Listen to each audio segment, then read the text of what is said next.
ಇನ್ನು ಬಿಜೆಪಿ ಆಂತರಿಕ ಕಚ್ಚಾಟಕ್ಕೂ ಸದಾನಂದ ಗೌಡ ಅವರು ಬೇಸರ ಹೊರಹಾಕಿದ್ದಾರೆ. ತಮ್ಮ ಪಕ್ಷದಲ್ಲಿ ಇರುವಂತಹ ಆಂತರಿಕ ಕಚ್ಚಾಟವನ್ನು ಕೂಡ ಒಪ್ಪಿಕೊಂಡಿದ್ದಾರೆ. ನನ್ನ ಪಕ್ಷಕ್ಕೆ ಇಂತಹ ಪರಿಸ್ಥಿತಿ ಬರಬಾರದಾಗಿತ್ತು. ನಮ್ಮಲ್ಲಿ ಆಂತರಿಕ ವ್ಯವಸ್ಥೆ ಇದೆ.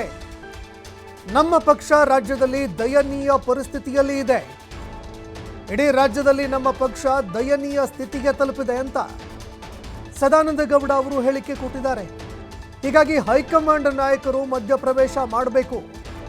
ಸಾಕು ಈವರೆಗೆ ನೀವು ಮೌನವಾಗಿ ಇದ್ದಿದ್ದು ಅಂತ ಸದಾನಂದ ಗೌಡ ತಮ್ಮ ಪಕ್ಷದ ಆಂತರಿಕ ವಿಚಾರಕ್ಕೆ ಸಂಬಂಧಪಟ್ಟಂತೆ ಹೈಕಮಾಂಡ್ ಮಧ್ಯಪ್ರವೇಶಕ್ಕೆ ಮನವಿ ಮಾಡಿದ್ದಾರೆ. ನಮಗೆ ಮೊನ್ನೆ ಚುನಾವಣೆಯಲ್ಲಿ ಹಿನ್ನಡೆ ಆಯಿತು, ಗಂಭೀರವಾದಂಥ ಹಿನ್ನಡೆ ಆಯಿತು. ನಮ್ಮ ಸ್ವಯಂಕೃತ ಅಪರಾಧದಿಂದ ನಾವು ಸೋತಿದ್ದೇವೆ. ನಾವು ಇನ್ನೊಬ್ಬರನ್ನು ಹೇಳೋದಿಲ್ಲ. ಅವರದ್ದು ಏನೋ ಫ್ರೀ ಬೀಸ್ ಕೊಟ್ಟಿದ್ದಾರೆ, ಮತ್ತೊಂದು ಸರ್, ಫಸ್ಟ್ ನಾವು ಸರಿ ಇರಬೇಕು, ಮತ್ತೆ ಇನ್ನೊಬ್ಬರ ಬಗ್ಗೆ ಮಾತಾಡಬೇಕು. ಆದ ಕಾರಣ ನಾನು ಕಾಂಗ್ರೆಸ್ನವರ ಬಗ್ಗೆ ಮಾತಾಡೋಗಳು ಅಳೆದು ತೂಗಿ ಯಾಕೆ ಮಾತಾಡ್ತೇನೆ ಅಂತ ಹೇಳಿದರೆ, ನಮ್ಮಲ್ಲಿರುವಂಥ ಆಂತರಿಕ ಅವ್ಯವಸ್ಥೆ.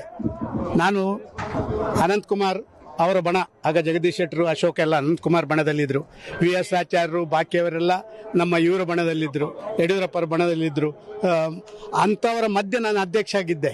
ಆದರೆ ಯಾವತ್ತೂ ಬೀದಿಗೆ ಹೋಗಲಿಲ್ಲ. ನಮ್ಮ ಕಾಲಘಟ್ಟದಲ್ಲಿ ಅವರನ್ನೆಲ್ಲ ಒಟ್ಟಿಗೆ ತಂದು ಇಡೀ ರಾಜ್ಯದಲ್ಲಿ ಅಧಿಕಾರಕ್ಕೆ ಬರುವಂಥ ಕೆಲಸ ಕಾರ್ಯಗಳನ್ನು ಮಾಡಿದೆವು. ಆದ ಕಾರಣ ಇವತ್ತಿನ ನಮ್ಮ